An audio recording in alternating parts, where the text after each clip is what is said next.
Of course. Classic. Now we're good. 10. No, just, Uh, there we we're go. working out the There we kinks, go. but There we go. okay, There we're we working go. out the kinks. But welcome everybody. Murk League Week 8. My name is Righteous, joined here by CB the Barbarian, leader of the Rivals organization. For the viewers here, we have a pretty interesting matchup for you. It's going to be Rivals versus Dropping Point Phoenix Fire. Rivals currently in 4th place in the, was it the West or the East standings? East West side? standings. I don't know. East side, I think. Uh, the division standings. Yeah, East. Dropping Point is currently at 5th. So this, whoever wins this game will outright take the 4th position, correct? I think there's a scenario where Rivals wins and we can still jump them. Just because there is another game. But still, makes You it a mean lot Dropping easier. Point? No, Yeah. us. If Rivals loses, the seeds are still open, up in the air. If Gotcha. Rivals wins, Rivals locks in. Okay. So. Well, there you go. Rivals is winning in. Um, Dropping Point still fighting for that last spot. I think has to win out and do so pretty convincingly to secure it. CP is going to be with us just for a little bit before he jumps into draft with the Rivals team. During that time, we're going to talk a little bit about the matchups here you could expect tonight. Starting off in the top lane, where Rivals actually has a sub joining them today. That'll be Death Knight. DP Fifi on the other side for Dropping Point, Phoenix Fire. Looking at the stats there, Death Knight, small sample size, 3 games, solid KDA of 3.47, KP of exactly 50, while DP Fifi has been struggling in the games that they've played. However, I think it was an 0-2 loss, so the stats are going to reflect that. Hasn't been able to prove themselves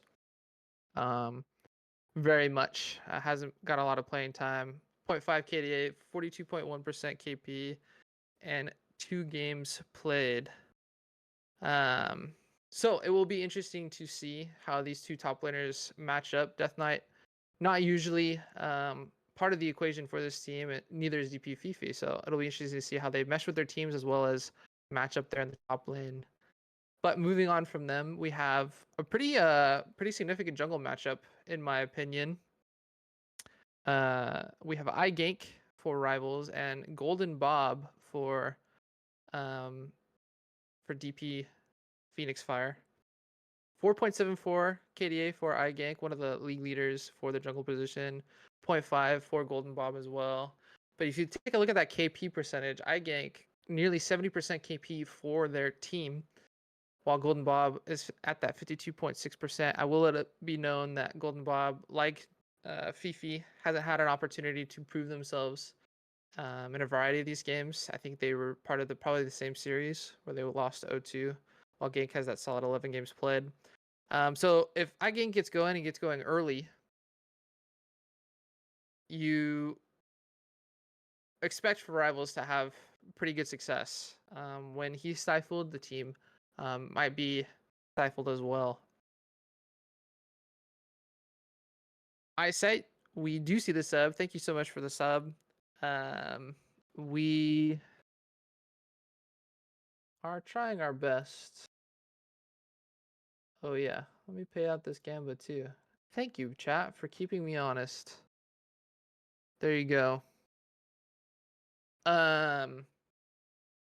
We forgot to put our notification on this scene. Just gonna be honest. So site, we do appreciate the subscription. I think it was a prime, so thank you for that. But that's the jungle matchup we can expect tonight. Moving on to the mid lane, we have Nicholas for Rivals. Nicholas, call him Nick. Matching up against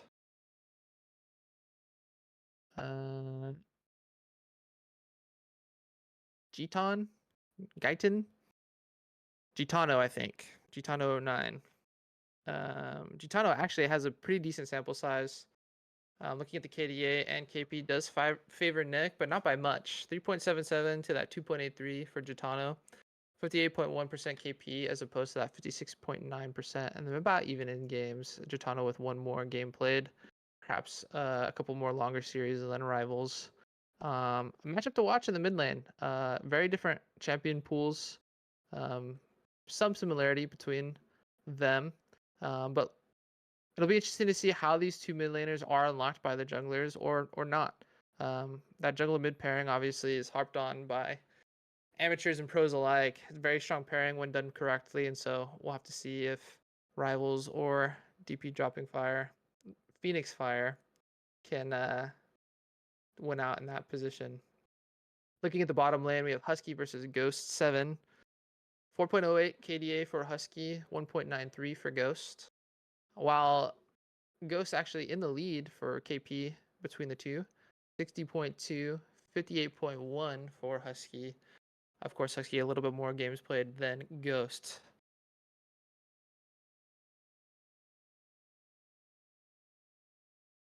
Will be interesting to see how often Ghost is able to get into these team fights with that high KP, and then Sauce about 71% KP compared to X Havoc 57.9. Less than stellar KDA coming out from Hex Havoc, but of course only 2 games played. And with that being said, we're about ready to get into draft for this game 1 of week 8 of Murk League.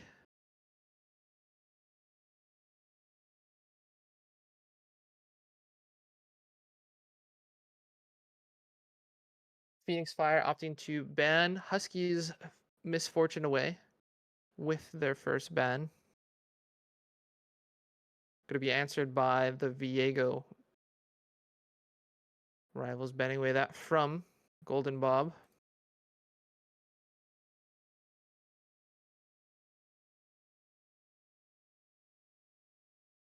Mordecai's are going to be locked in for Phoenix Phyre as their second ban. Don't want to see that potential flex pick for rivals in this game 1. A Mumu will be the answer for rivals. So lots of jungler attention so far. Three bans taken away between the two teams. Gank, known for his Mordekaiser jungle.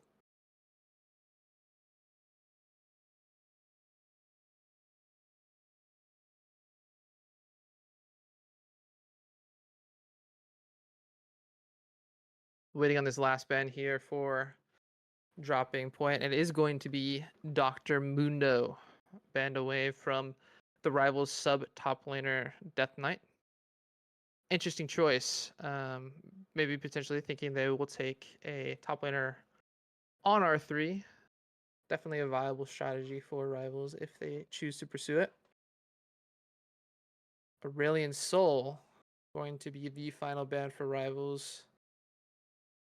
And Ashe immediately locked in for Phoenix Phyre. Ashe, of course, considered widely to be the best ADC on the patch.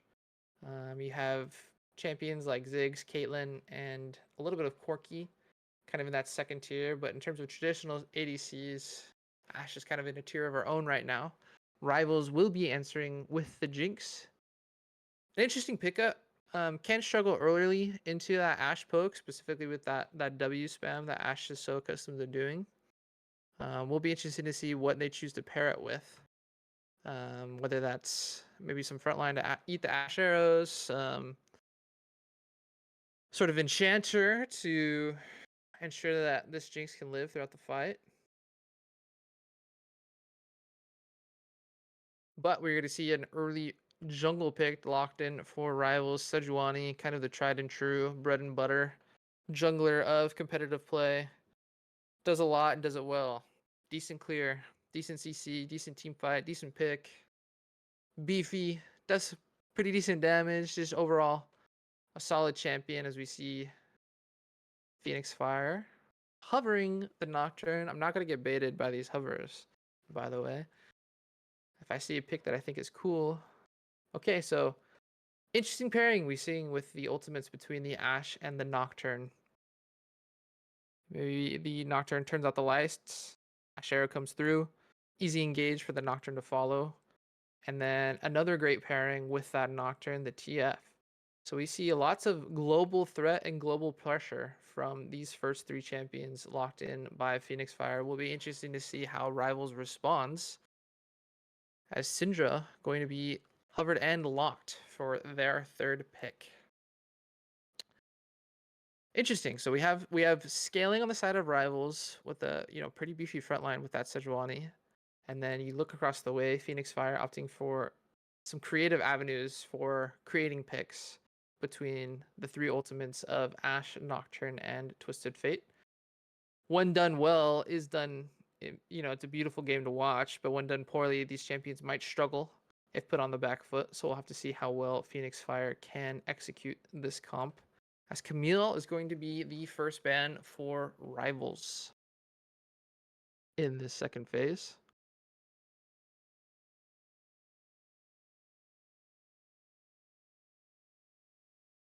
Waiting for this first ban to be locked from DroppingPoint, Phoenix Fire. Do they prefer DroppingPoint or Phoenix Fire? Somebody let me know.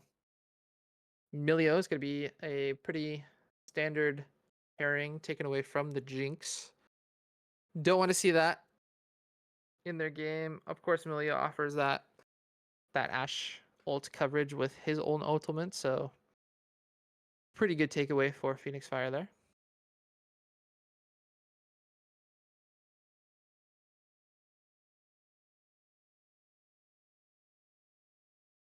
Braum going to be the last hover and lock for Rivals, rounding out their ban phase.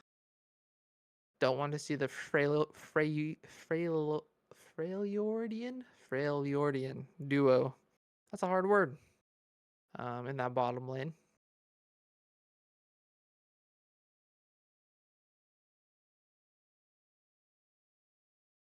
As we await Phoenix Fire's last ban. Expect it to probably be another support.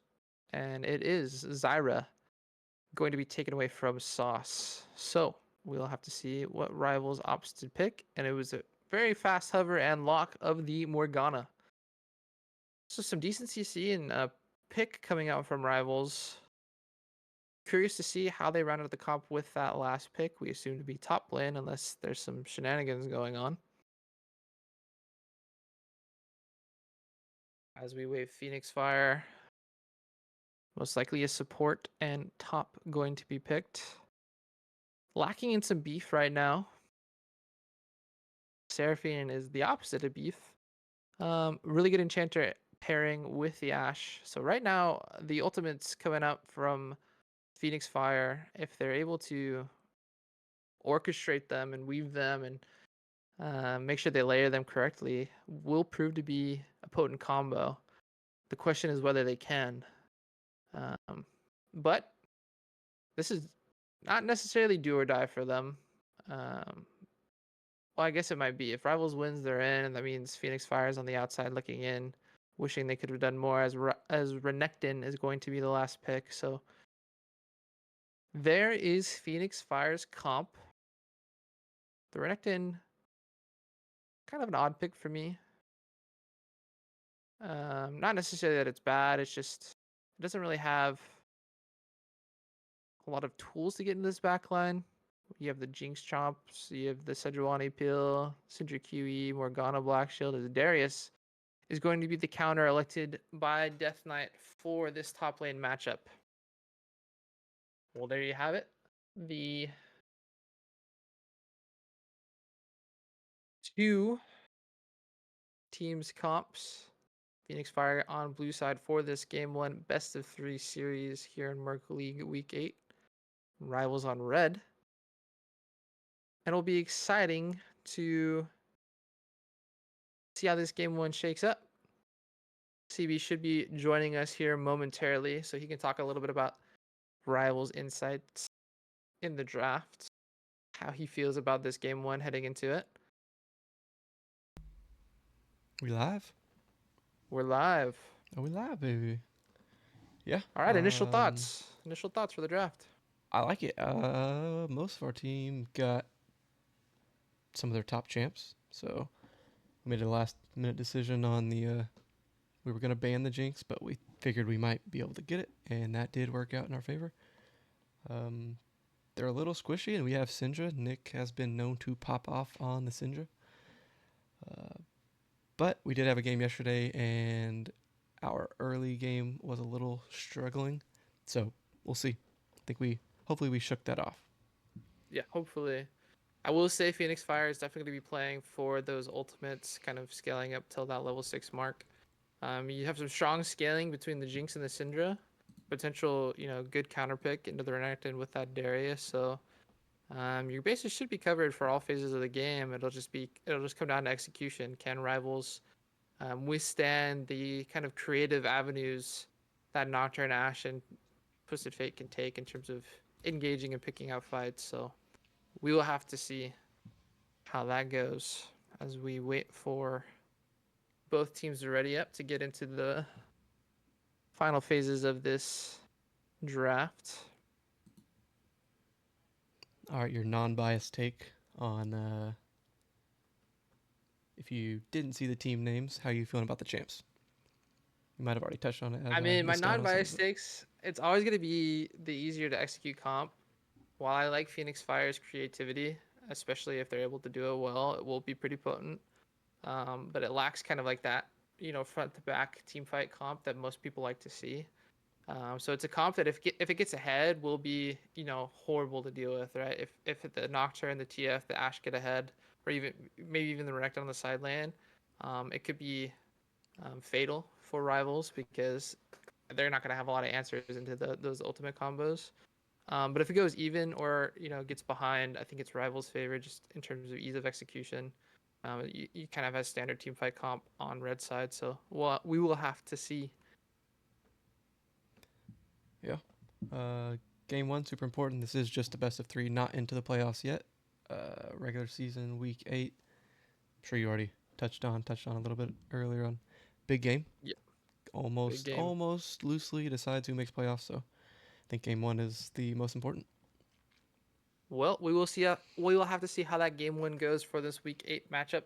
But until then, we're going to throw it to a quick intermission, and we will see you on the other side of this break.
Welcome back, everybody, to game one of this series match between Dropping Point Phoenix Fire and Rivals. We see Rivals with a little sneaky invade through the top side here. DP Fifi should be able to suss that out, and nothing will come of it.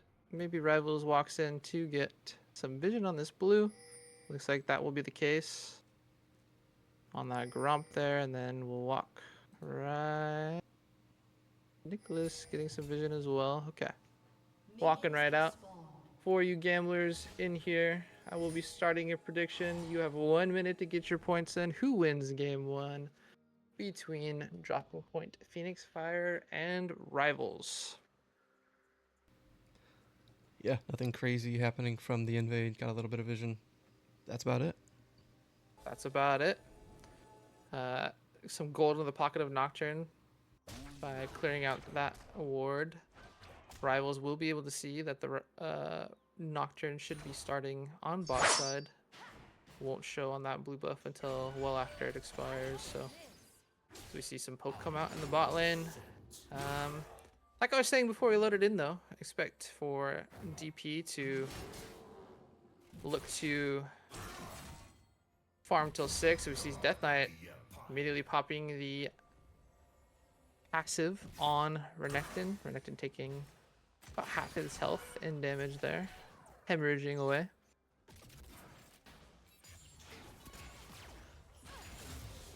What was the game plan loading into this game for you when you're talking about drafts? What were some things you reiterated?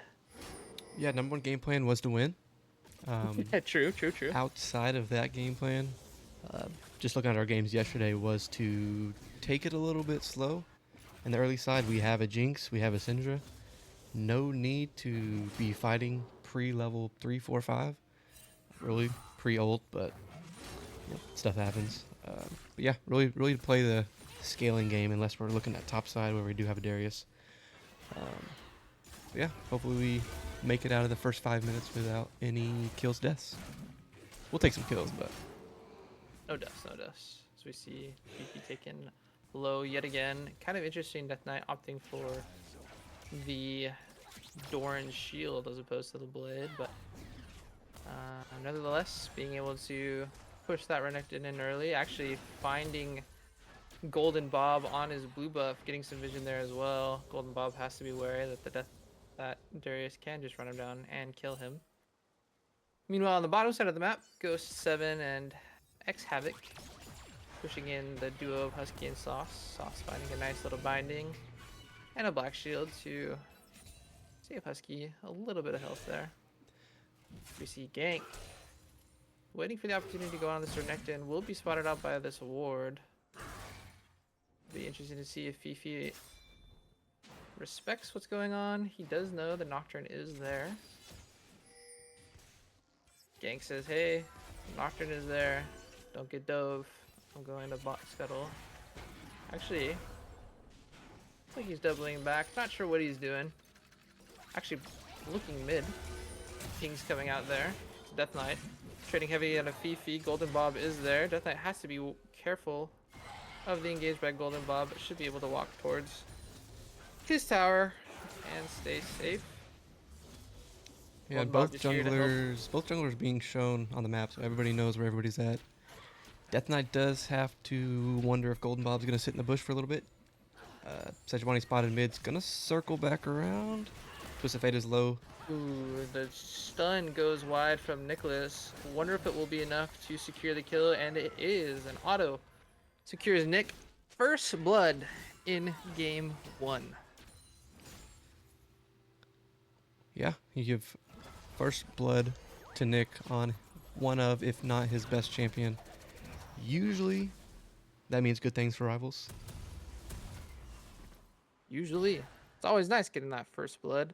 Of course, next season heightens in importance, getting those 2 out of 3 early game objectives, kind of controlling how fast you can snowball a game with those new dudes coming out, but we're not quite there yet.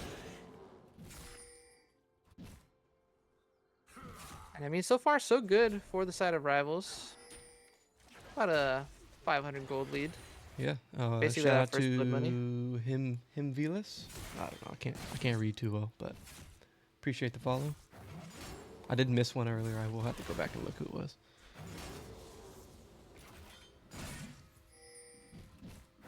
As we see Sauce waiting in the wings with Gank. Gank's spending a lot of time just trying to set up his laners here, but should ultimately end up in Grubs being secured. Death Knight able to get that push in on top side. So Husky, the lone wolf, get it? On the bot lane. You're done. Yeah. It was good. It was It's gonna be a good, trade yeah. of neutral objectives here.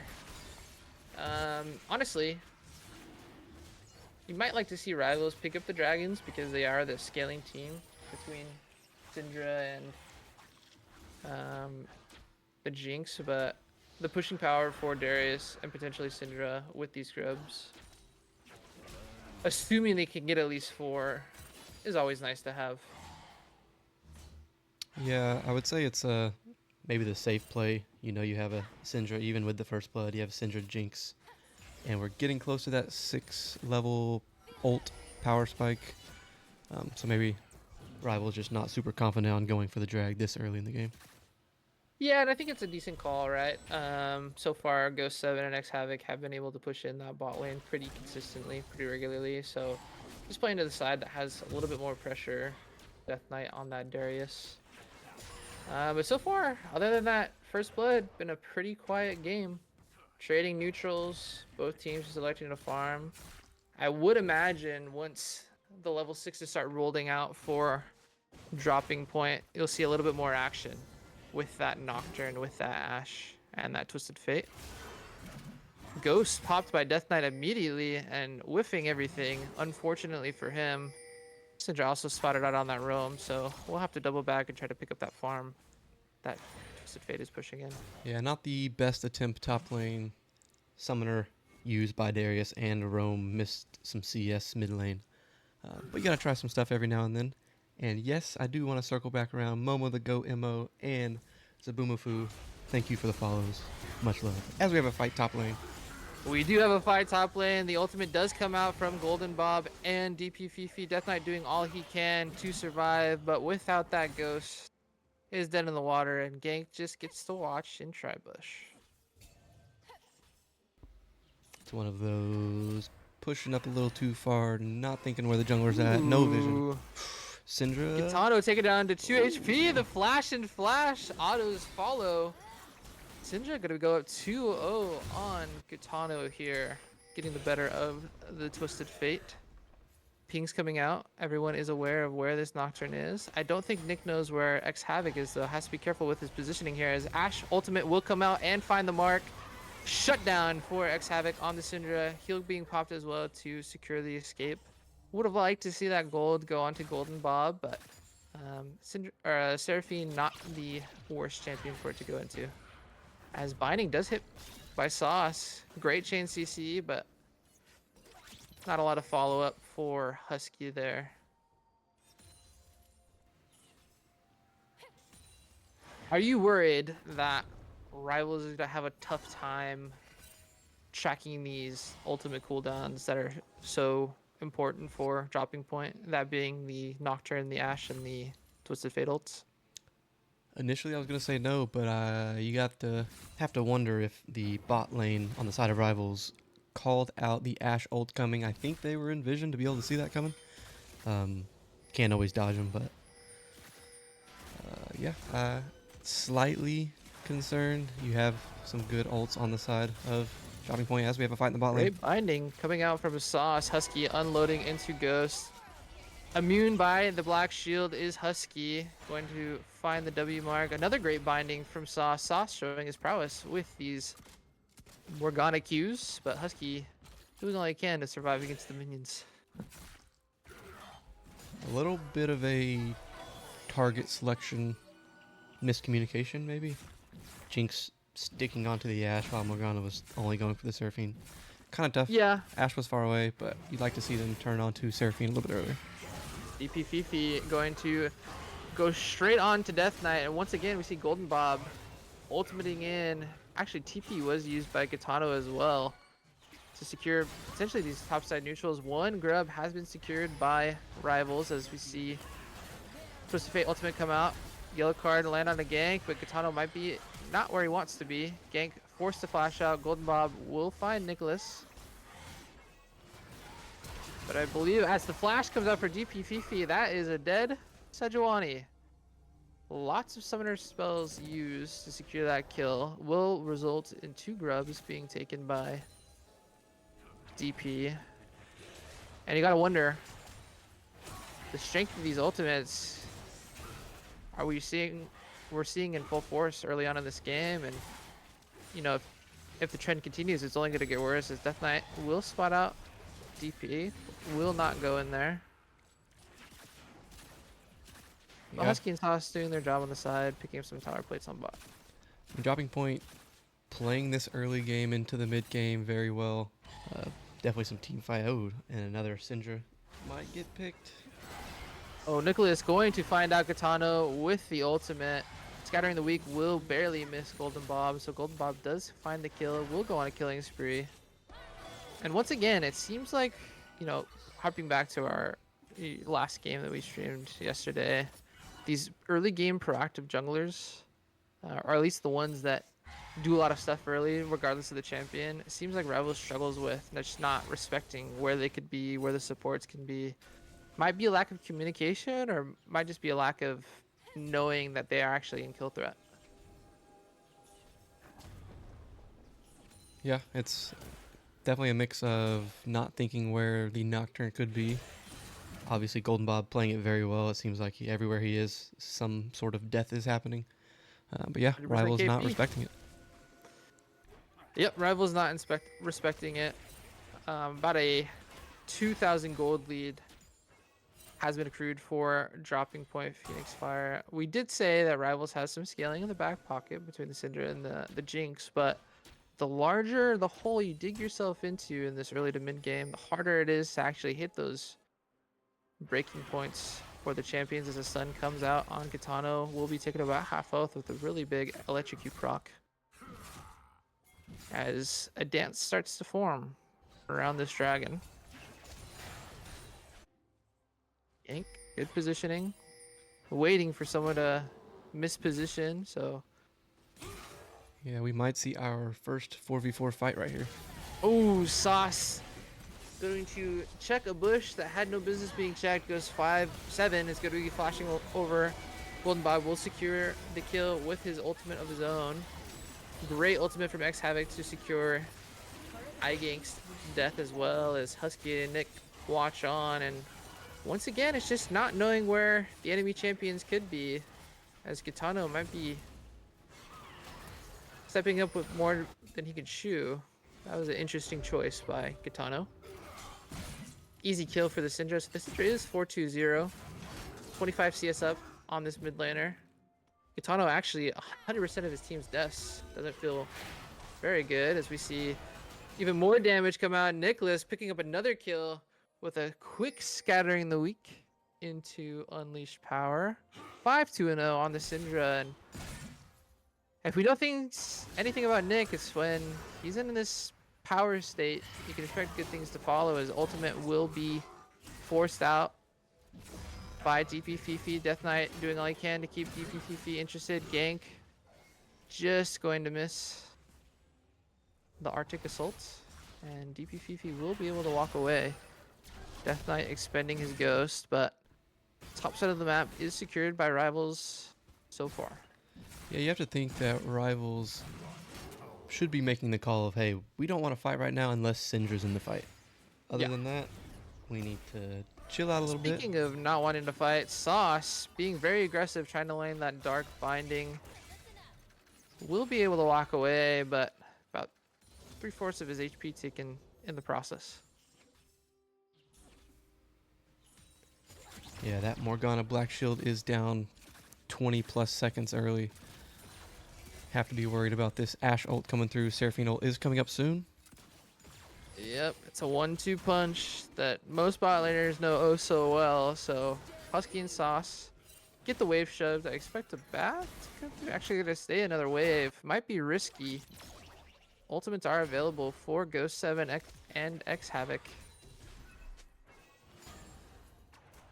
I will say the Jinx does have that completed item.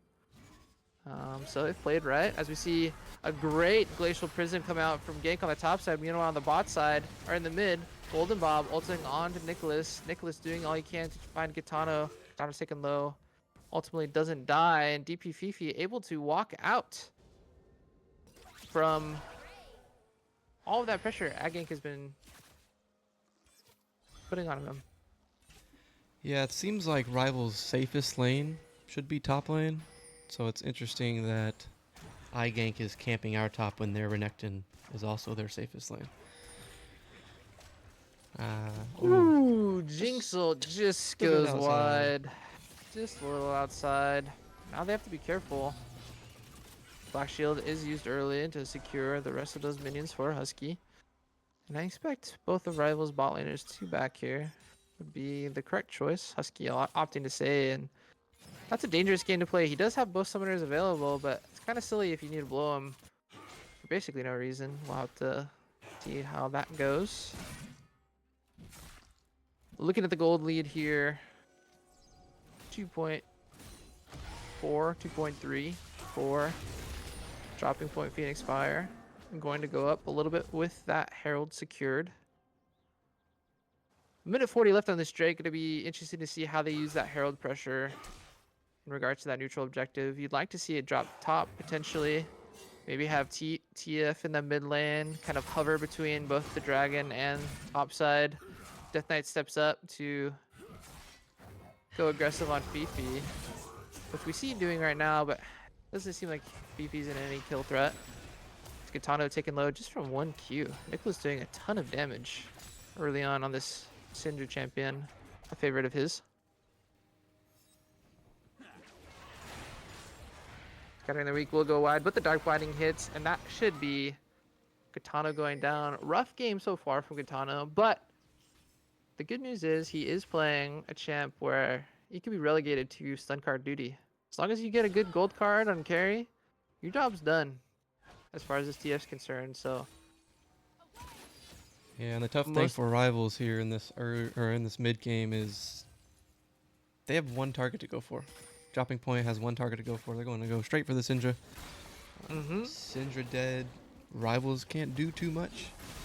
Late game we'll have the Jinx, but Jinx is not there yet. So this is a little scary for Rivals as we gear up for this next dragon fight. Yeah, we'll be interested to see if Nick will opt into something like a Banshees. Not a very common item built anymore, but would prove to be pretty effective as GTF. Talking about gold cards and targets. Gold card lands, Golden Bob follows. That's a dead mid laner right before Dragon. And it should be that neutral secured as the Assault will go wide. Death Knight does have TP available. Fifi won't be able to follow, but it's going to be up to Rivals to effectively communicate what they want to do here. So far, they're just standing around and watching as the other team plays the game, as Death Knight says, I'm going to take matters in my own hands, engage on a DP Fifi. But I don't know if this is a winning fight for Death Knight. I think he miscalculated how much damage he's going to do. Fifi unable to secure the kill, but Death Knight will have to back off. Gotta secure those last 2 minions. That should be all she wrote. Death Knight forced to back, and just, you know, another blunder, not respecting the Nocturne ultimate, not respecting the power of the gold card. Yeah, and as a team for the side of Rivals, you have to think, prepping for the drag, you need to be with the Syndra. Syndra can't be in no man's land. And, I mean, congrats to Dropping Point for making the right call before the dragon. Yep. Hey, let's attack the Syndra out in no man's land before we go fight. And I mean, honestly, an excellent call, right? Whether they were going for the Syndra or not, it might have just been to say, hey, let's drop this Herald mid, put some pressure. Syndra might have just been an extra bonus. Oh, wow, there's a Syndra here. Let's kill her on the way. But so far, in terms of the macro-oriented gameplay, Dropping Point having a clear, concise plan, picking up the first 3 Drakes, ballooning up to a 3k gold lead here at the 20-minute mark. One Drake away from Soul Point at that 25-minute mark, about as early as you can get, and an Infernal Soul to boot. So they're sitting pretty in terms of this this game one momentum here. Yeah, and what are your thoughts for how Rivals needs to get back into this? Yes, they have a scaling comp, but they are a little bit behind already. I mean, you made the point, right? Like, you guys, we have to be grouped. It's the easiest trigger to pull is on a champ, a carry champ that's all by their lonesome, and so expect some turtle shells to come out for Rivals, find some strength in numbers, and after that, it's just going to come up to clean target selection, whether that's the TF or the ultimate comes out actually from X Havoc. We'll find iGank. Golden Bob going on to Jinx. Jinx flashing away. The gold card will follow. Great cleanse by Husky. Will ensure that he doesn't get out scot-free as he walks back into the fight. Gank will be stunned up as well. Gitano getting the kill. Nicholas on the backside will find X Havoc. And all said and done, 2-for-1 trade. But I think DP is looking for more. Nicholas flashing out. Death Knight's kind of just stuck between a rock and a hard place. Golden Bob taken very low. Nicholas going to try to secure the kill with the Unleashed Power. Not enough damage. Stark Binding will go wide. Sauce taken very low. And, you know, the crazy thing about this is, looking at Nocturne here, his ultimate's almost back up. 10 more seconds after a fight that just feel like it just happened. Yeah, Nocturne, very tough to kill. Big shutdown, very tough to kill, and with the items. Ooh, DP Fifi caught out. Going to have to flash away from Nicholas and Sauce. Ghost 7 here to escort the top laner out. But that is a pretty big cooldown in terms of Renekton's team fight potential. Not being able to flash on the backline carries could be fatal as Nicholas's Scatter of the Week goes wide. Ghost 7 just immediately ulting, saying, hey, buddy, you made a mistake. Whoa, Golden Bob ulting in with almost no HP. Shutdown will go to Sauce. And a errant TP from Gitano might end up in Twisted Fate's death as well. However, the heals from X Havoc proving to be too much. Ultimate will come through. Death Knight forced to walk into his own death. And DP Fifi will pick up iGank on the backside. And so 4-for-1. And really, I don't even know if Golden Bob had to die there. Could have just opted to hit the ultimate, turn off the lights, and walk away. But it's a trade that DP will take. Secures a tier 2 objective. Dragon coming up in 45 seconds, going to be able to lay down some vision on Rival's blue side. And Rival's just not playing clean. And credit to what credit's due. I mean, this comp is designed, speaking of Phoenix Fire's comp, to capitalize on mistakes, and that's what they're doing. Yeah, the Nocturne being so tough to kill draws all the attention from Rivals. They can't really focus the Ashe or the Seraphine, who's just slowing everybody. Ooh. Oh, we see the Seraphine might have given it away. Sauce does get the ward out and Azonia's, but the gold card will result in the death. X Havoc going to find the kill. Gitano immediately taken down by Nicholas. Flash coming out from Golden Bob. Secure kill on Nicholas. Death Knight in tandem with the Sejuani trying to save this team fight, but there's just no damage. Husky's watching. 3 autos thrown. And that's another 4-for-1 trade as Husky will go down. That's an ace here in 24 minutes. Killing spree. Yeah, that's tough. Husky not really putting out any damage in that fight. It is kind of tough with the Nocturne looking at you, but yeah, it's pretty much Syndra or nothing for the side of Rivals. Just not a lot of confidence. Maybe it's not even confidence. Just not a lot of cohesion coming out from Rivals, right? I mean, we have to be aware that we have no business face checking bushes by ourselves. So a mistake from Sauce immediately followed up by a mistake from Nick. You know, kind of over greeting to secure a kill. But when you're the team's only damage, you really can't just be dying for a 1 in 5 Twisted Fate. You know, you have to stay alive if you're gonna give your team a chance to win these skirmishes, win these fights. As soon as Syndra's down, I mean, that's pretty much all Rivals gold at this point. Is there a way for Rivals to come back in this game without a complete throw from Dropping Point?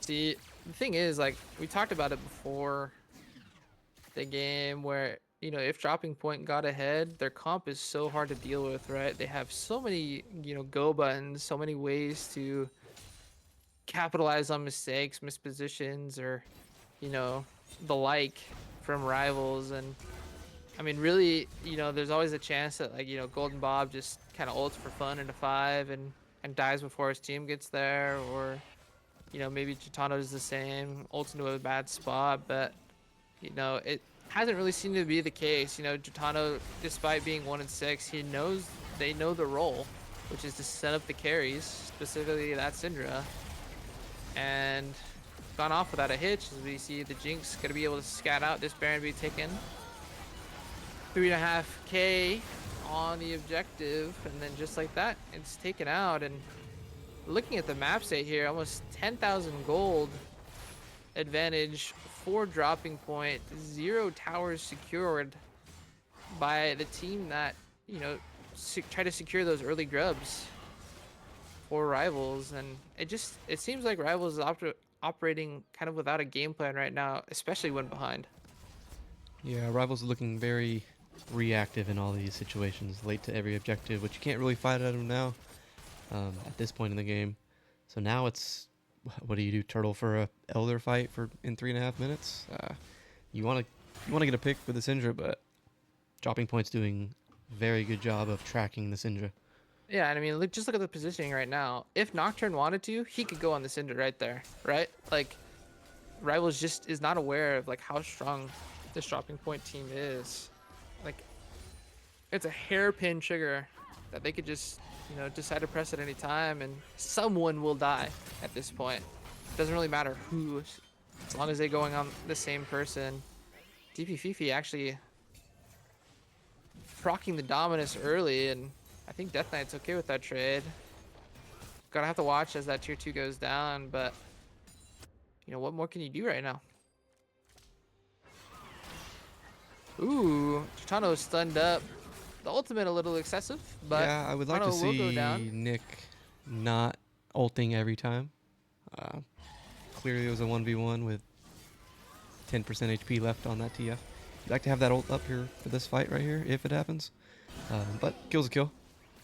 Kill is a kill. Nick trying to find, actually does find the Scatter of the Week on Go 7. Go 7 forced to use both summoners to escape.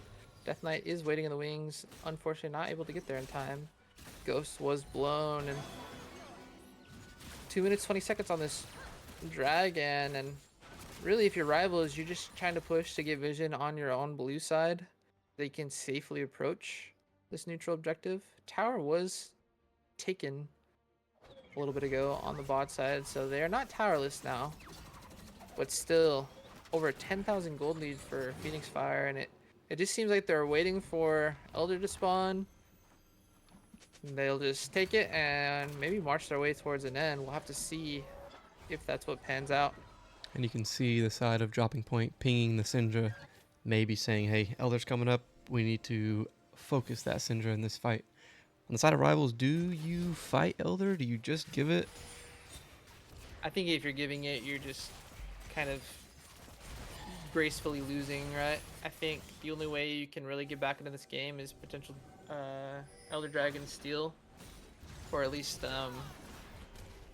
trying to make it so it's a difficult objective to take for Dropping Point Phoenix Fire, because really it feels like once Elder gets taken, you know, how do you ever step up to this team? Because it's going to be like a gold card into death for pretty much anyone, especially with that an X-Havoc just immediately exploded by Nicholas on the Syndra, and Golden Bob actually using the ultimate as well. Gitano actually didn't have the gold card available, so Nicholas will be able to walk away, sans his flash, but does have TP to get back into this fight. 40 seconds until Dragon. X-Havoc will be up before the neutral. So we'll have to see how these teams approach the next 10 as we see a giant pull apprehend from Death Knight, finding 2, but look at the damage coming out from Dropping Point Phoenix Fire. Everybody on blinking health bars for Rivals. Jinx forced to back. X Havoc is up. Both sums are available. It's going to be a rinse and repeat. You know, Golden Bob has his ultimate coming up here. Paranoia. I mean, all the tools available for Phoenix Fire. They're actually going to secure this tier 2. And my guess is work their way back towards this Elder, which Golden Bob's already on. And, I mean, I don't know how you approach if you're Rivals, but you got to do something. Seems like you have to go for this one, and this will be likely the fight that determines the game. Ooh, Nicholas just immediately taken out by a great ultimate from Ghost 7 on the Ashe, as we see a skirmish developing in this choke point, and a choke point with the Seraphine means easy ultis flashing forward to try to root the remaining members of Rivals, and Phoenix Fire might not even opt to secure that dragon. They might just look for the end here at 31 minutes. Yeah, it just feels like Rivals does not have any damage unless that Syndra's getting a quick pick with the QE. Just feels like no damage in a very good game by Dropping Point in this game 1. Yeah, and a really fun comp to see as well. You know, just the synergies between the Ashe, the TF, the Nocturne, and even the Seraphine as we see the last bit of damage come onto the Nexus, and game 1 will be going to Dropping Point Phoenix Fire. What a commanding first game from them. Yeah, that was a tough one. But as we say at Rivals, game 1 is warm-up game. Warm-up game.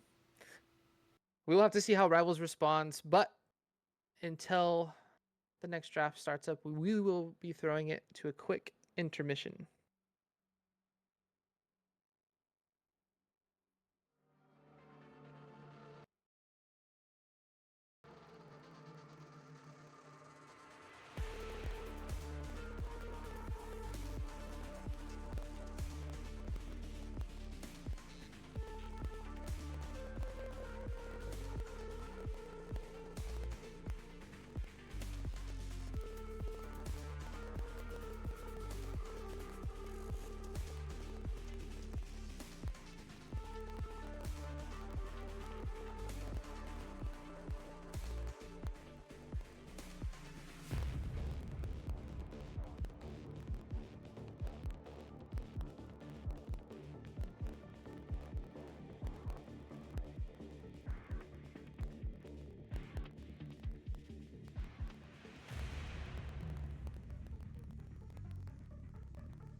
Welcome back, everybody, to what will be game 2 of this best of 3 series between Dropping Point Phoenix Fire and Rivals. Dropping Point taking a commanding 1-0 series lead behind a comp that, was really fun to watch. The synergy between Ashe, Nocturne, TF, and Seraphine proved fatal. And they came out not only did they have a good comp, but they came out with a clear, concise game plan and executed said game plan. 4 Drakes and an Elder in the end. I mean, can't get more cut simple than that. So we will have to see how Rivals responds, or can they not? Will DPP just take a 2-0 series win and maybe throw a wrench in a Rivals playoffs plans? We will have to see. You see CB next to me, coaching up the Rivals squad, talking about potential draft plans. As wait to get into the lobby. But while I do, I'll pull up some stats for you, my Rivals viewers. Oh, perhaps I can't. Never mind. I lied.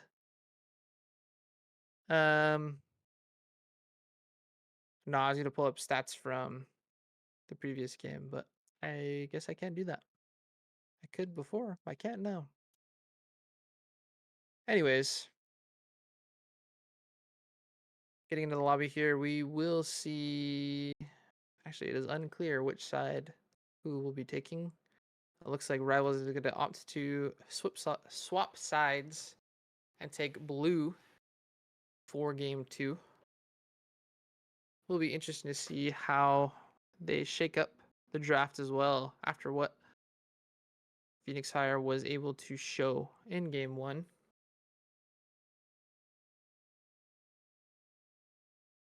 I ask a question to you, chat. What does Dropping Point Phoenix Fire need to do to secure a clean 2-0? And what does Rivals need to do to ensure that doesn't happen? Share your league knowledge with me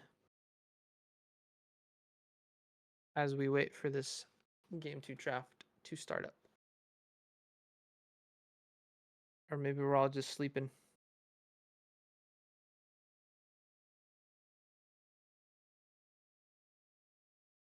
Myself, I think jungle tracking needs to take more of a priority for Rivals. I'm not sure what the stat was, but if Nocturne didn't have 100% KP, he was pretty close too. Everywhere he went, good things followed, and so being able to track Golden Bob there would be of utmost priority for Rivals, in my opinion. On the flip side, Phoenix Fire, the one chink in their armor, a little weakness that did show was the mid lane matchup. Nicholas getting the better of their mid laner in game 1, and so perhaps spending some more time around that solo lane. We will have to see. We will have to see.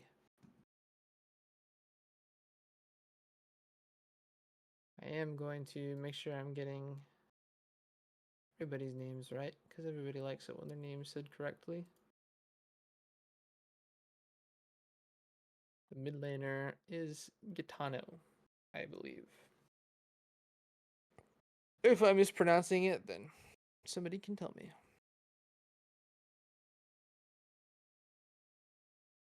R's coming through, ready checks.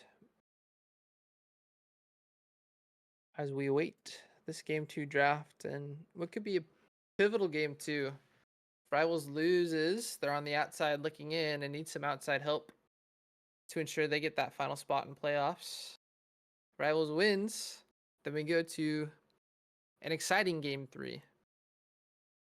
So we will have to see as draft does start as we await the first ban from Rivals.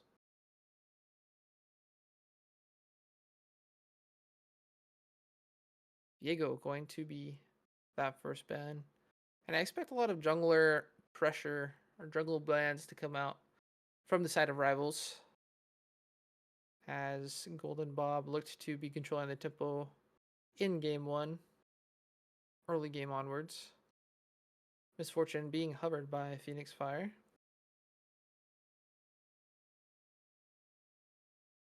And will be the first Phoenix Fire ban. They don't want Husky being able to be that pick.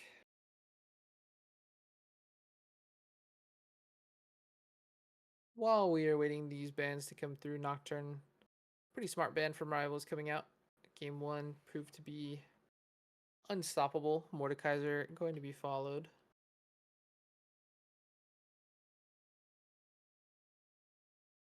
While we're getting through these bans here, I do want to take a time to tell you about our Rivals first annual Christmas Clash coming up this Saturday. If you are a Gold Elo team, have some buddies that like to play League, it will be a one-day event held by us. You'll have me and CB on the casting desk like you see here today. And it'll be a fun event.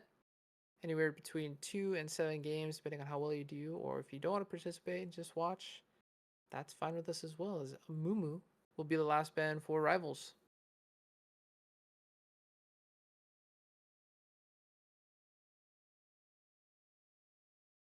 Mirrors letting everybody know that it will indeed be a fun event. Got lots of stuff, some special stuff, some special sauce for that event, as Dr. Mundo will be the final ban for Phoenix Fire. Perhaps could be that Dr. Mundo is just Fifi's kryptonite. Doesn't like playing against it. Who knows? Maybe they just think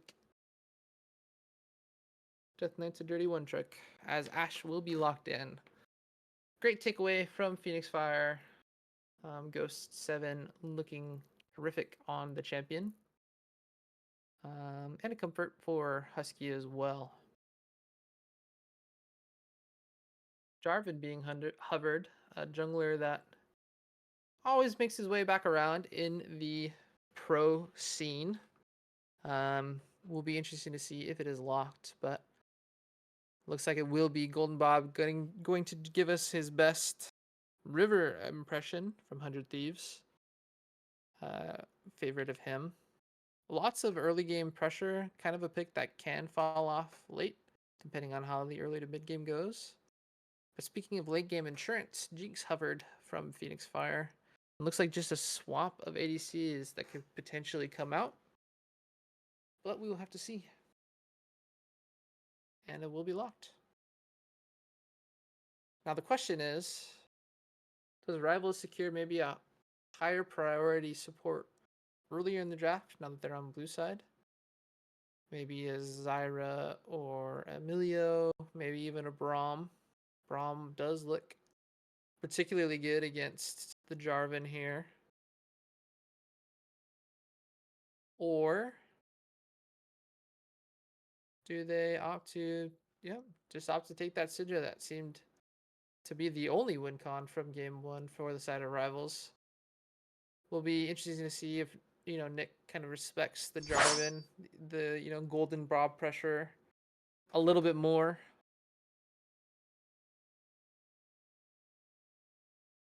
But did the most damage last game, despite the losing effort.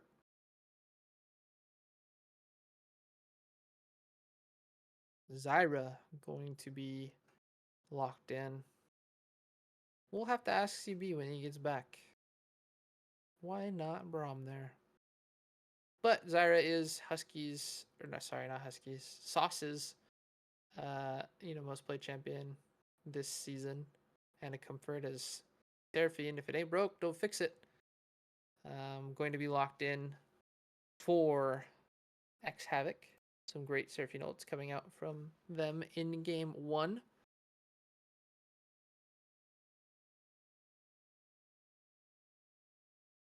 Malawi hovered. Would be an interesting ban, and it is. It is banned away from Death Knight.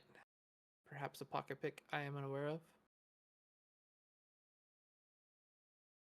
I expect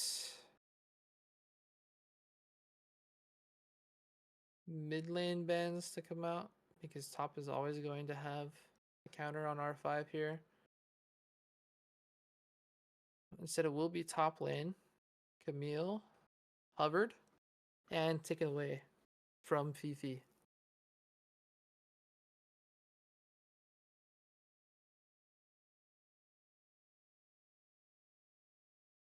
Sante going to line up and round out the final ban from Phoenix Fire.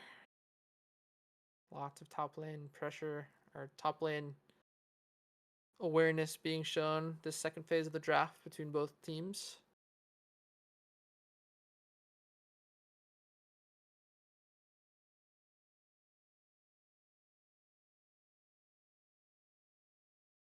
Aurelion Soul going to be Rivals' final ban of this game 2 draft. So, Phoenix Fire, do they blind pick the top laner who had a better game? Or do they just sacrifice mid to the Wolves? And a Cassidon locked in. Very interesting pick. Scales incredibly well, but might have significant troubles into the Syndra early. We will have to see.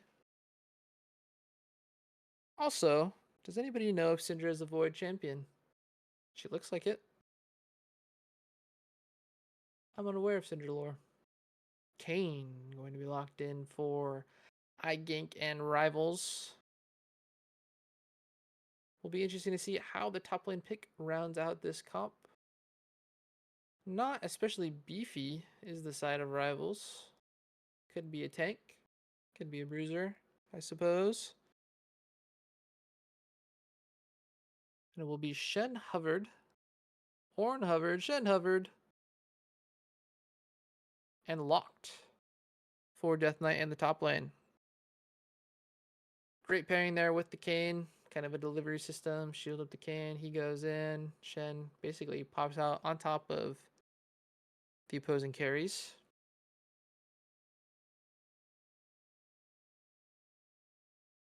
And then, just some solid team fight from the Ashe, the Cinder, and the Zyra. Momo in the chat saying it should be Ornn. I agree. I am an Ornn stan. I like Ornn as Aatrox going to be the counter into the Shen. Will be interesting to see how that matchup goes. I expect some action up there. It seemed like both top laners were willing to trade health bars, though it didn't really amount to much in game 1.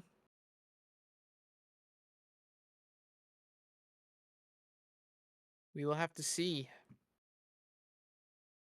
Interesting. Really, so looking at the teams objectively here, really interesting comp coming out from Phoenix Fire. You have 2 late game insurance carries in the Cassidon and the Jinx, but then you have a jungler that wants to play aggressive early. So I expect most of the pressure, if not all, of Jarvan's early pressure going to go on the top side of the map, around that Aatrox. Kind of his one lane that he could play through. He can, play through any of these lanes. I just feel like that one's the easiest in terms of the early game. Whereas on the side of Rivals, expect for that Zyra and the Ashe to push in early. We'll be interested to see how Kayn plays around his passive to try to get that form. I'm assuming with the melee shown, he will be trying to get that red form secured. Maybe, maybe not.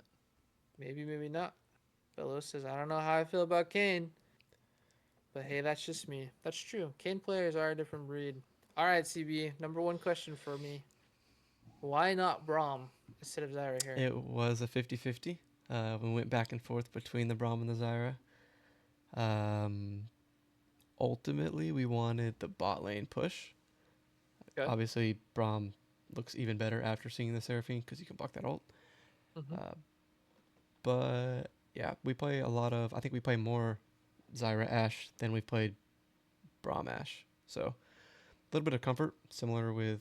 All of our. We actually got a lot of comfort champs this game. So. Yeah, so I don't know. Is a 50-50. It was close, but we opted for Zyra. A little bit more damage. Yeah, it will secure that push. I mean, theoretically, anyways, right? The downside is it's two very squishy champs that could potentially get caught up by the Jarvan, depending on the ward coverage. I mean, with Ashe, you expect it to be snuffed out early, but we'll have to see. I'm especially curious to see how this top lane matchup goes. We were talking about it a little bit. How the Jarvan, I expect to spend a lot of time on this top side as the Jinx and the Kassadin kind of scale up and get going. But we'll just have to see as we await the final seconds of this draft phase. I mean, top to bot, I mean, were you happy with that draft outcome? You secured Nick Syndra again. You took away the Ashe, which is a Husky favorite. You got Zyra, which is a comfort for Sauce. And then, the Kayn and Shen, kind of a 1-2 combo where Shen can kind of buff up the Kayn with the shield and then, come out on top of the enemy team. And looking at DP side, lots of scaling and then, a strong top side. What do you think? Yeah, it's always hesitant just in general picking a champ like Kane jungle in comp setting, but it is Gank's most played, if not, or sorry, one of his most played, if not his most played champion. So a lot of comfort there. And then being able to pair it with a Shin, I like it a lot more paired with a Shin. Late game, their team comp for dropping point is a little scary, but that's kind of how we felt about our team comp loading in to game one. So I don't know. I like our team comp more this game than I did last game, if that says anything. There you go. As long as the comfort is there and the confidence, hopefully rivals can turn it around so it can go a full 3 games. But we'll have to see as we load onto the Rift after a short break.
Welcome back, everyone, to the beginning of Game 2 of this Best of 3 Murk League Week 8 matchup between rivals on blue side, Dropping Point Phoenix Fire on red, and a great ward from Ghost 7 will spot out the entirety of rivals' team as they walk into the blue. X Havoc kind of playing on the margin of death, but will be able to walk away safely. A ward by Gitano on the blues, so blue buff information is secured for both teams, Minions have spawned. and rivals will walk away. Now, without giving away too many strats, how would you like your rivals squad to approach this early game for game 2? Play safe unless it's free. Step 1. Use what we should have in the mid and bot lanes. As far as potential push, bot lane might be kind of closer, but with the plants, should have a little bit of push. We'll see if Golden Bob's going to play top side again or if they're going to swap it around. So, number 1 is just to play a little bit safer early, more communication, and don't push up too far in lane if you don't have any vision. Just play safe. The words of my solo queue teammates ringing in my ears, but I agree. I think game 2 got out of hand rather quickly when Dropping Point hit that level 6 mark. It just immediately, as soon as Nocturne got 6, it was not looking back as Husky taking a lot of poke damage from the Jinx and the Seraphine. Death Knight not quite at level 2 yet. Does secure level 2, will EOA. And will be weak side William, I expect, for this game. As we see iGank Pings coming out, opting to forego his topside clear. Engage happening, but target selection is split. X Havoc does still have that flash available, will flash away. Gank will flash to follow, heal shortly, coming out shortly after. Sauce barely not rooted up by the Seraphine E. And so all the Suns except Jinx Cleanse exhausted from Phoenix Fire. All the Sums except iGank's Flash still available. Sauce will be rooted up, but shouldn't matter. As we see Nicholas doing their best to bully that early game Cassidon. Gank should be spotted by Gitano, so some valuable information being fed to Golden Bob, as we see Golden Bob circling down to this bot side, looking for a gank, but should be spotted out. Some wet noodle fight in the top, and so far, other than that, bot lane kerfuffle been pretty quiet. I don't think you can say that on air. Kerfuffle? Yeah, sure you can. I have a short list of things you can't say, which I will not repeat because I cannot say them. We got him. We see Golden Bob, just great timing, actually still finds the stun despite Husky's flash. Great chomps to follow, and first blood given to to Ghost 7. Not quite sure how Jarvan was able to do that without being spotted out. But there were some vision wards in the pocket of Sauce and Husky. Yeah, that's one of those things that we talked about, is can't push up that far with no vision. Golden Bob showed it game 1 and again game 2 that he likes to gank. Golden Bob does be ganking and stealing away some chickens from iGank. Death Knight and Fifi kind of just doing their thing on the top side. But the trend continues. Where Golden Bob is, good things follow. Golden opportunities, if you will. And about an 800 gold lead for Phoenix Fire here.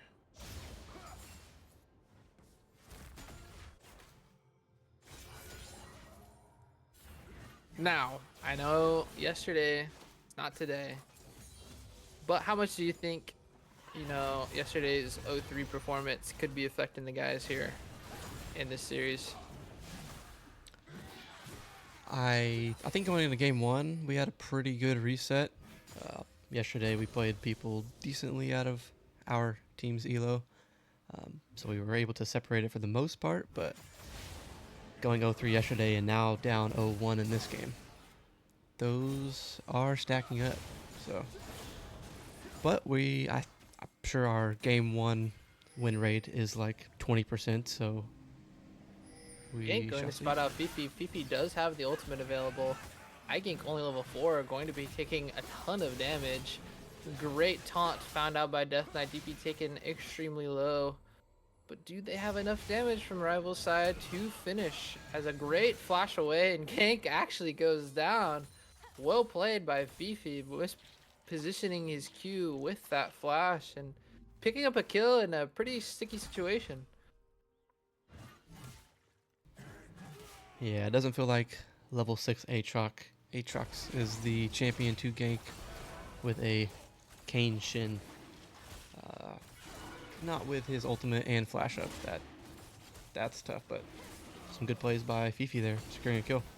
Yeah, maybe if Kane already had his form or something, but I mean, going back to what you were talking about for this early game, wanting to play for bot lane push, potentially stack some Drakes, iGank being on the opposite side and actually being punished for it isn't a great outcome. But the game is still young. Only about 1,000 gold lead for DroppingPoint Phoenix Fire here.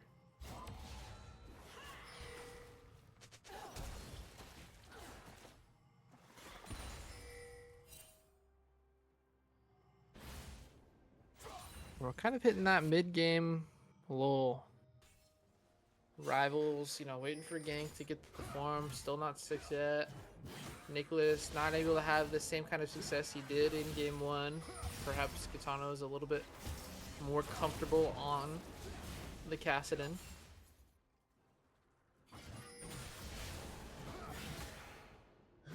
No grubs have been secured, but they have been started up.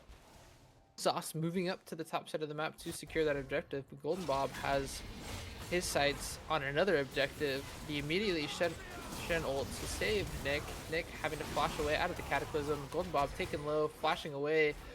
But the Unleashed Power will secure the kill for Nicholas as we see iGank flash for fun. We'll say he's doing it to stack his passive. Absolutely, that's what he was doing. And we have another early kill for Syndra. See if Nick can run it back. He did a good 60% of the team's damage last game. See if he does it again. Maybe even more.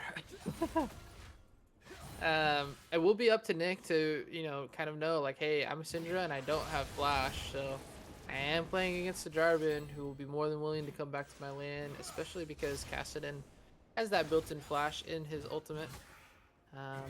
So we'll have to see if he can maybe play a little bit safer than he did in game 1, because lots of hope riding on this Syndra champion. We see Death Knight taken low, Fifi opting to pop the World Ender, but I don't think that will result in a kill. Death Knight will be taken extremely low, but to no avail as the taunt will come out. Fifi will be taunted up under the tower, taken down to about 10% HP. Maybe 15 if you're feeling generous. Maybe 16, 17. We do have a ward in the tri-bush for Rivals. They should Great spot out the J4. adaptation. Yeah. True. Hey, if you learn from the mistakes, that's great. If you could do it on the fly, even better. Still about, we'll say, 800 gold lead for DroppingPoint Phoenix Fire, but really not the end of the world. As we see a great root come from Sauce, X-Habit taken about to a half HP. X-Habit taken down low, will flash into the Ashe ultimate, heal having to be burned as well. Yeah, and you would like to see that Ashe ult coming out as slightly earlier. Maybe slightly earlier, or maybe even positioning a little bit more aggressive to perhaps even follow with a flash of their own to maybe secure the kill. maybe opting to save that summoner spell as we see a skirmish developing in the mid lane. Gitano will ult onto Nicholas, but Golden Bob immediately taken down after his cataclysmic fail. And Gitano be able to walk it out as DP Fifi is here. Gank opting to go back in. Ease to get some health. Lots of orbs coming his way. And some life blown into rivals. I say that, they're immediately Husky and Sauce, the two bot laners, stunned Wasted up flash by... with the tower on you. That's a toughie. Yeah, and a great ultimate from X Havoc to secure that kill. Yeah, wasted flash. You kind of just have to bite the bullet there. But 2 games now as we see some, you know, just top laners doing top laner things, trading some health bars. You know, Death Knight is kind of being punished for his wave being in an awkward spot. Will be hard for him to shove that in. Opts to just back off and maybe buy some items to help him do that. But going back to that bot lane, Ghost 7 and X Havoc have gotten better of Husky and Sauce in both these games thus far. I will say Husky had some great ultimates last night when he did get to play the Ashe champion in game 1 of their series. So if the ults come through and they ring true, this Ashe can still be a menace. We see Death Knight taking Fifi really low, about 20% HP. World Ender will be popped, but Fifi going to trade back into Death Knight, opting to flash to try to secure the kill. Now Death Knight is at the advantage, has the flash available, but his team is setting around this neutral objective on the bot side. Dragon is up. Rivals wanting to secure that objective for themselves to stop the dragon stacking that we saw done so well in game 1 by Phoenix Phyre.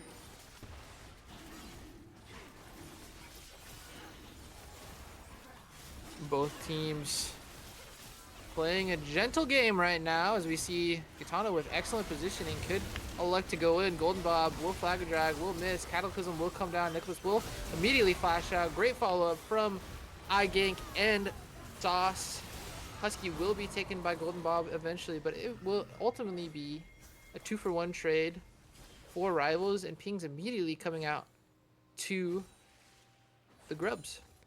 Yeah, and a little bit different bot lane situation this game, as I think Husky now has more deaths than he did the total of game 1.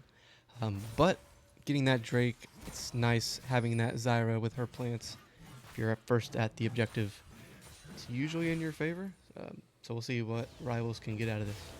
Yeah, and you know, Death Knight opting to save Nick there just meant that Husky kind of was worse for wear in the pit with nowhere to go, no sums available to him. That being said, you will always take the 2-for-1 trade with the neutral being secured. As you know, 6 grubs also comes out for Rivals, and so we're back to an even game scape. 4 kills, 6 grubs for Rivals, 1 drag apiece for both these teams, and we'll say Rivals has about 300 gold lead. Not a lot, but better than last game. Yeah, a little bit of a different game stay, especially with the J4 not being fed like the Nocturne was last game. There are some kills on the Jinx. That's a little scary. Ooh, Nicholas taking extremely well. Will find the Scout of the Week. Takes about 10% HP from Gitano. Husky and Saucer here. Syndro opts to move to the bot lane without backing, and so has to be careful. One Jinx Rocket could spell doom for Nick here, as we see really smart move by Phoenix Phyre to try to deny this Herald. I pause as I see a great stun coming out from Husky. Gank finding the knockup as well. Will secure a kill for Sauce on the Zyra. Gitano will not be spotted out. iGank stuck between a rock and a hard place, forced to ult out, run back towards his team, and ultimately does get his great escape through Sauce. Doing a great job blocking that Jinx ultimate. Yeah, a little aggressive there from the Kayn, but like we said, if you're a Kayn player, you know your limits a lot more than what it looks like. So, looks like he was dead to the rights, but gets out of it. Yeah, and what I was trying to say before that skirmish happened in the mid lane thanks teams was that Phoenix Fire doing a great job to secure the Herald for themselves, denying that pushing power from the 6 scrubbed up rival squad. I feel like if you are ever in a position where you give up all 6 scrubs, the best thing you could do is deny that Herald, because it becomes just such a nuisance to try to deal with it with all those grublings. As we see Death Knight trading aggressively into Fifi. iGank is on the top side of the map. Fifi will be walking towards iGank. Look for the knockup to come through. World Ender will be popped to secure an escape for Fifi. And game 2 looking a lot different than game 1 for Rivals. Yeah, a lot more patience on the side of Rivals. You do have to be a little bit of afraid of Gitano and Ghost's champions, as they are going to scale into oblivion, but do have a Syndra to counteract it, and a lot of slows in the team fights from the Zyra and the Ashe, so yeah, fairly even. I mean, Rivals having a little bit of a lead, especially with those grubs. We'll see if they fight at this next dragon. And that is a great point you bring up. I'm curious to see what the first item for Sauce will be. But that Ashe Zyra pairing might be too much for Gitano and Golden Bob to deal with. You know, Golden Bob, if he ults the Ashe and the Zyra, it's kind of a free Ashe ult into Zyra ult. We saw Golden Bob get popped by that before, as we see Death Knight taken extremely low, but a kill will not come through quite yet for DP Fifi. Wants to secure that top lane tower as Rivals focuses on this bottom side of the map with Dragon coming up in 30 seconds. Nicholas finding aggressive positioning. Scatter of the Week does go wide. Golden Bob taken low. We'll have to flag and drag away. X Havoc will ultimate, but will be taken down by iGank's ultimate. iGank maybe biting off more than he could chew. Ultimate will come through to try to save iGank. Shen will die for his shovel, as we see Gitano start up by another Scattering of the Week. Nicholas doing what he does best, and that's carrying on the Syndra 2-0-5, and kind of a messy fight. Death Knight trying his best to save iGank. A little bit too aggressive on that mid lane tower, but should end up securing the dragon for Rivals here, as Fifi takes a couple of tower shots for fun. And boy, there's a lot going on there. Yeah. I think Gank got a little too over aggressive there in the mid lane, not being able to get out. And if you're a side of Rivals, you'd like to see Death Knight live there. Ooh, X Havoc trying to be aggressive. And we see a TP come out. Looks like from Gitano. Gitano will be able to chase with the Kassadin ultimate. Will flash. Will go on Husky. Husky will fall. Nicholas might be soon to follow. And he actually gets out. He's still chilling under bot lane tower as a shutdown goes to iGank and Ghost 7 falls. Flash and ultimate goes on Nicholas. Will actually secure a kill on Gitano. TP comes out from Death Knight. And Death Knight has to be careful. It's like he just doesn't even see Fifi's there. But Fifi might be worse for wear. Gank is on the bot side. Golden Bob electing to go in, and Gank taken extremely low, about half HP. Trading back on the Fifi will find the ultimate. Will heal up to about full HP. Wow, Kane doing Kane things as a great taunt comes from Death Knight, and Golden Bob might fall as well. Flash being burned. And these teams, one, aren't letting me catch my breath, and two, trying to punish every avenue that they have. Yeah, and you do notice that every flash is down in the game right now. So if we do opt to fight at this Baron as it spawns, I don't think we will. Every flash is down. So Kane doing a lot of damage, going down to 10 HP and right back up to 80%. Yeah, doing some Kane things. You like to see the Ashe be protected a little bit more, but it's okay if your Ashe gets behind. You can play more into that utility. Syndra looking strong, Kane looking strong. Jinx is strong as we scale into the late game more, though. Rift Herald will be used to secure that outer tower in mid for DroppingPoint Phoenix Fire. And I will say, I'm not entirely convinced on who actually likes having no flashes on the map more. If you're looking on the side of Rivals, it could be easy Ashe ults or potentially, you know, catching somebody out, as we see. Speaking of somebody getting cut out, X Havoc face checking into iGank on this Kane. Nicholas to follow will secure that kill. Support is down. King's coming out on the Baron, but looks like Rivals just trying to secure this mid lane. Ghost 7 immediately stunned up by the Scout of the Week from Syndra. Syndra will unleash power onto Ghost. The Ashe ult will connect. Ghost will go down. A great channel ultimate almost gets Nicholas out alive, but Golden Bob will die for his troubles, picking that kill on Nicholas as we see Fifi once again punishing Death Knight for using his ult. But a tier 2 mid tower secured for Rivals, and they might just keep going. They know Cassidon's not backed yet. They know Aatrox hasn't backed yet. It's just this Seraphine. I don't think Seraphine can do much in terms of wave clear here. Quick little base race. Taken very low, but I think after this tower, I mean, Rivals has broken the base. Or dropping by Phoenix Fire. They do lose some towers on both outer lanes. I think if you're the side of Rivals, you like that. Not the end of the world. Granted, dropping point, scaling into oblivion as we've talked on. I don't know. I don't know if they could have backed and really stopped anything. So making at least the group decision to do something isn't the worst thing in the world.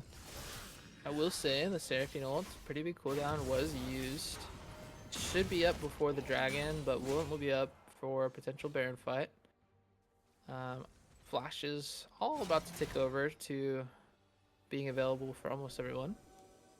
I mean, looking at Rivals comp, it's pretty hard for Dropping Point to actually approach, right? We talked about, you know, how hard it is for Kitano and Golden Bob to navigate these fights between the Ashe and the Zyra. You add in like Gank knocking up, Nicholas the scattering the weak, Haunts coming out from Shen. If Rivals out at objective first, I would expect Dropping Point to potentially even give that objective. Now it will be Soul Point if Rivals elects to play for this dragon. So we see a pause come up because of support DC. But really good comp in terms of, you know, forcing the enemy team to come into them. You know, Rivals has yeah, true. Pause. But on the flip side, lots of, you know, kill pressure in terms of catching somebody out between, you know, the chase down with Cassidon, the CC and damage, and the Aatrox and the Jarvan. But it hasn't seemed like it's kind of been a reversal of game one where Rivals has been grouped and been making plays as members, and Dropping Point has been a little bit more scattered and frenzied in terms of what they're trying to accomplish. Yeah, I think for Dropping Point, game one, they had the multiple go buttons, easy for the Nocturne, especially him being so strong. This game's a little different. Yes, you're going to have your Cassidon and Jinx scaling, but do you follow the Aatrox into the fight? Aatrox Shin probably going to be on the side lane, so they're walking into a Ashe Syndra Zyra is going to be kind of tough, but we do see Dropping Point. They do have River Prio right now as this dragon is spawning in 30 seconds. They do have River Prio. Nicholas going to find a good bit of damage in Chitano as we wait for the spectator bug. So maybe Rivals elects to give up, maybe play for top side, maybe crack that last outer turret, that tier 2 on top, get some vision on top to potentially threaten a Baron. We do will see the Kayn coming from base with Dragon up in 20 seconds. It is a little tough to push into that river without him. I would like to see Rivals push down mid. If they're going to have the ultimate available either, so not yet. You expect them to play around that timer. Looking at it, 15 seconds until that ultimate will be available, so it looks like they're just going to push to try to potentially take that mid inhib like you were saying. I think that's the right call. Maybe rotate up to that top side. We'll have to see. I mean, if played well, it could result into 2 inhibs depending on how Dropping Point Phoenix Fire reacts. Inhib 1 will fall. The tier 2 on top should fall here in about 10 seconds. Wave is going to be just a death for Death Knight to secure it. Yeah, those 6 grubs helping just a little bit. Now, we'll have to see how the fight develops, how the battle lines are drawn here for this siege from Rivals. Nicholas waiting in the wings, taking Gitano to about 1/3 HP. And it looks like that just might be it. Rivals going to back off. You'd like to see them place some vision and, you know, kind of stake their claim on this side of the map. Wards are coming down. As we see Rivals able to get out safely. Some pinks were coming out their way, but interesting decision. You know, it does net them some pressure with that inhibitor being taken. But on the flip side, you're giving Jinx or potentially Cassidy and just, you know, some gold funnel to them during that time. Yeah, definitely some macro decisions needing to be made here on what Rivals is going to do. Yes, they have the super minions pushing mid, but like you said, is that good or bad? So Baron Time will spawned, tell. Shin ult up. See what they do. Yeah, I mean, it's the onus is on Rivals. You know, about 3K gold lead here, a little bit shade under 3K to play with their wallet, kind of call the bluff. You know, Jinx sitting on 2 items, Cassidy sitting on 2.5. Would be interesting to see if they elect to pull the trigger. You know, Husky doesn't quite have those 2 items available. But perhaps the play is, hey Shen, just try to drop pressure. We have 6 scrubs. If they go for you, we'll pull the trigger. If not, you know, we'll just keep up the siege. We'll have to see. As we see lots of attention being afforded this red side, and Golden Bob might be caught out here. The flag and drag coming through, and Ash, you would have liked to see hold the ultimate until that flag and drag is made, because then you know exactly where the Jarvan's going.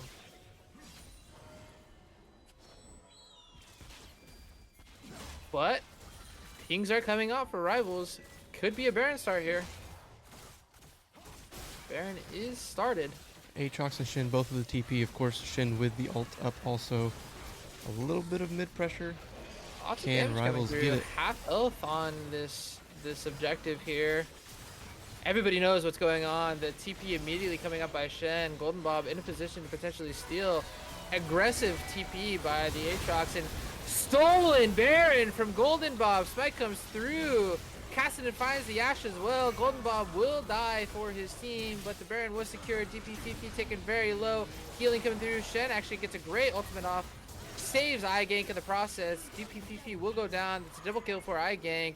Gitano finding Nick on the Syndra on the backside, but Gitano's kind of at a weird place to go. Sauce does have to be careful. Very, very squishy. Will blasting cone away. We'll see if Gitano is able to get out safely, but man, what a blunder. Baron being secured by Phoenix Fire after started by Rivals. Yeah, and what would you like to have seen different there to where Rivals could have gotten that? It was a nice Seraphine ult. I don't know if it either missed the Shin or it missed the Kayn. Aatrox TP was a little late, but I would have to it all see what worked the out. health bars were like, but it seemed like we weren't in danger of dying to the Baron. Any position, this is a little coaching tip for you. Any time that the enemy team has a pretty easy time in terms of like getting over the pit to steal, you want to hold about 3.5, 3, maybe even 2.5K. Make them come into the pit and then force them out, or pick up the kill and then secure the objective. The problem was Rivals just kept hitting it. I don't know if they're just trying to finish it because they knew the Jarvan was coming, but you want to hold the health of the Baron there at about that 3K mark, so when Jarvan comes in, you can finish off the Jarvan and the Aatrox. But that's what I would have liked to see, because you know you're basically funneling them into a pit where it's, you know, it's an easy Zyra ultimate, it's an easy scatter of the week for Syndra, it's an easy taunt for Shen, but instead just a little bit too antsy from Rivals, and so the Baron was stolen by Golden Bob. Despite that steal, Rivals still up about 1,000 gold. But it is shrinking, you know, with that, you know, that mid inhibitor being taken. Like we said, some gold funneled into this Cassidy. You're looking at the CS numbers between the mid and the ADC lanes, and massive advantages developing for Gitano and Ghost 7 over their counterparts. And Nick and Husky has a great ultimate will come out. The Ice Arrow will take out X Havoc. Desperation ultimate does come through, 2 knocked up by the Zyra ultimate. Golden Bob with a great Cataclysm, but it won't be enough. Golden Bob will be taken down. iGank looking for more. 2-man Scatter of the Week will result in Ghost having to burn both summoners. And that's a 3-for-0 trade. Rivals playing the vision game excellently. and just kind of catching Phoenix Fire unaware. Yeah, and I want to say that's one of the few fights this game where Rivals started it off with a nice Ashe ult. Ashe ult into just everybody running and fight. Shin wasn't there yet. Kassadin wasn't either. Kassadin got there a little bit earlier than the Shin, but it wasn't quite enough because the initial pick on the Seraphine was not able to use the ult in the fight. Does still have the ult up, even though we saw it almost proc. But yeah, good fight for Rivals. Third Drake to them. Ooh, Katano getting aggressive here. Husky and Sauce might have pushed up a little bit further than they should have. Husky immediately taken out by Katano's just sheer damage. And man, this guy Death Knight has to be careful here. He can keep going. Redemption will go down, heal up, and hurt Death Knight in the process. Death Knight actually stunning up his stunning up his teammate by lining up the Seraphine ult. And that's 3 for nothing on the back of what was a really good play by Rival. Is just another blunder. As we see even more damage coming through. Gank has to be careful here. TP will come through. This should be tier 2 secured. Gank and Nicholas should do the right thing and back off. Should but just back all the way up Katano and go in. knows that he's really strong. Great Scatter of the Week will come through from Nicholas. Cataclysm followed. Gank will go down. Shut down for the Jinx. And Nick is up, but I don't think he can do anything. Just 1v5 here. No, and some good plays by Dropping Point. Kassadin, of course, past that level 16 mark. Sees anybody squishy and he is going to kill you. There's no hold barred. He just saw 2 squishies and he said, I'm going until both these guys are dead. Yeah, and that's the good thing with Dropping Point's confidence. Syra, Ooh, Sauce will go down, but that is a it will be a return kill. worth sacrifice. You'd like to see just put a plant or a ward over the wall, but that's one way to do it. Just walk in. You know what? The most effective way I have found to see if there's somebody in the bush is just sticking your whole head in face first. That is true. Ooh, great! Scatter of the Week and ultimate from Nick will find Ghost 7 down. 40-second death timers. ZP Fifi immediately dropping the World Ender. Husky, I think, will just go down in the process. Not a lot for him to do. Great ultimate comes out from X Havoc. Will only stun up 1. Nicholas actually walking through a tower. Will it kill him? Oh man, was it close. X Havoc trying to find the shutdown. Ultimately does with a flash. I gank. Stuck between rock and a hard place. Cataclysm does come through, but he will be stuck up by the Aatrox.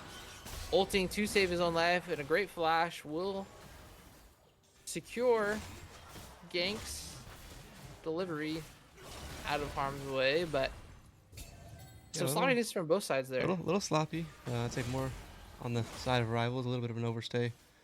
Kane was nowhere near the team. Being that close to Dropping Point space, you have to assume that you're going to be outnumbered.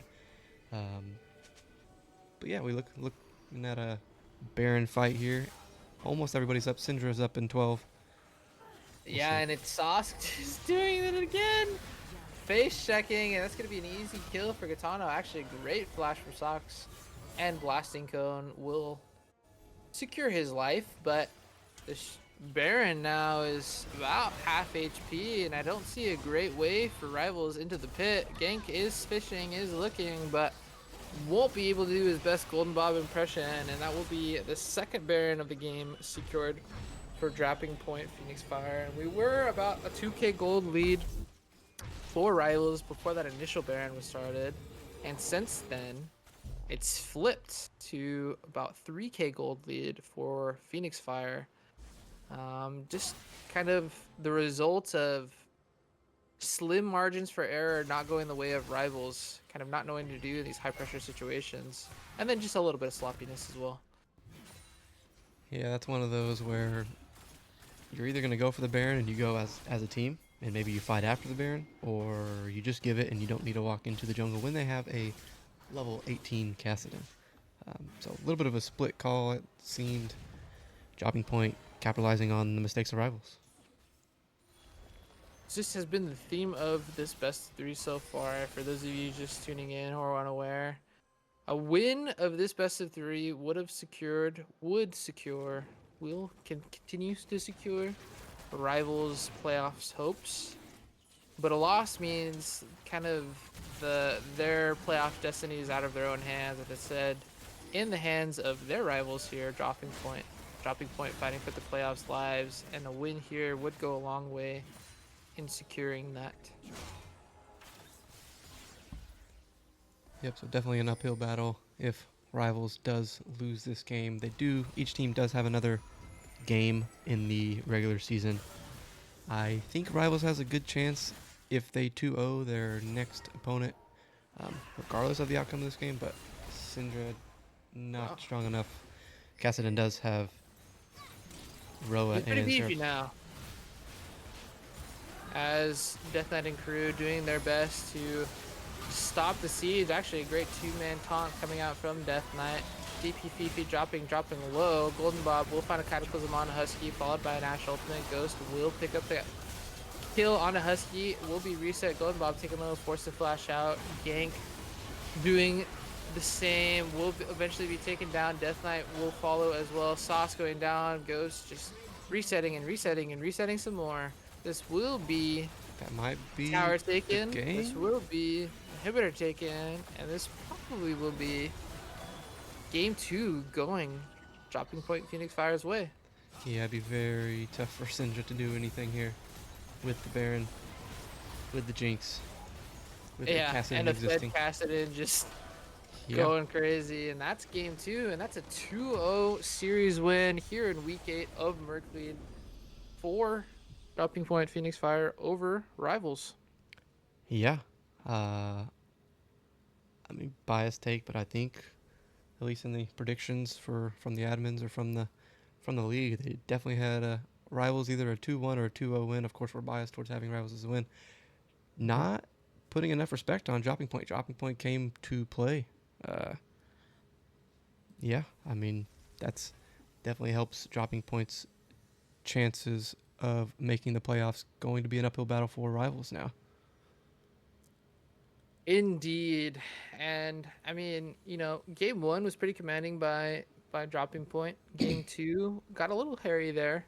Rivals being able to kind of race out to a 2K gold lead in that mid game, but ultimately, the theme of games 1 and 2 was Dropping Point knowing not only how to win games, but knowing how to punish mistakes. A lot of what came down to was carries not needing to be where carries needed to be, and Dropping Point just finding them and securing those kills for themselves. Yeah, definitely a better early to mid game for Rivals. Dropping Point not having that Fed Nocturne, but at some point, Cassinan hits level 16, and maybe even a little bit before then. Similar situation. Any squishy steps up too far, and Dropping Point's gonna get a free kill. Some good macro from both teams. Good macro from Dropping Point in the late game. Yeah, it was just tough. Jinx got very strong, Cassinan got strong, and there were some good ults from Seraphine and the J4 in those team fights. So a good 2-0 victory for Dropping Point. Back to the drawing board for Rivals, whose next game and final regular season game is tomorrow night, and that will determine there you the playoff hopes for Rivals. go. So matchups for these teams going forward: Murk at Ginyu Force on the table for Rivals, a must-win if they want to keep their playoff hopes alive. Dropping Point Phoenix Fire, moving up to the 4th seed, will then take on White Lotus Wisteria, who is already locked playoffs. If Rivals 2-0s Murk Ginyu Force and Dropping Point Phoenix Fire loses, then they will take that last spot. But Dropping Point Phoenix Fire is in control of their own destiny, I believe. So if you're Rivals, you just gotta hope for the best here, I think. Well, I do think, even with the 2-0 loss, as I believe the admins are updating it as we speak, Rivals is still technically in the 4th seed. Dropping Point, even with that win, is in the 5th seed, just because head-to-head is the 3rd deciding factor. The overall game count is the second deciding factor. So if Rivals 2-0s their next game, It should still be in, Dropping correct? Point cannot jump them. So it's still in Rivals' hands, up to a 2-0 victory tomorrow to lock that playoff spot in. Well, you will have to tune in. Actually, I don't know if we're streaming. I shouldn't say that. You'll have to see if Rivals wins, whether we stream or not. Um, we'll be curious to see how Rivals does off of two pretty, disappointing results between last night and today. But hey, that's in the past. You can only look forward. Um, Great game by Dropping Point Phoenix Fire. Clear win cons, playing towards those conditions. Definitely the more deserving team tonight. But we'll have to see how these two teams go moving forward. CB, any last departing thoughts before we close this out? We knew we didn't need to win this game. That's why we were trying new stuff. Is that flat? No. Have to give credit to Dropping Point. They're doing what they can to get into that 4 seed, so they definitely deserve the win.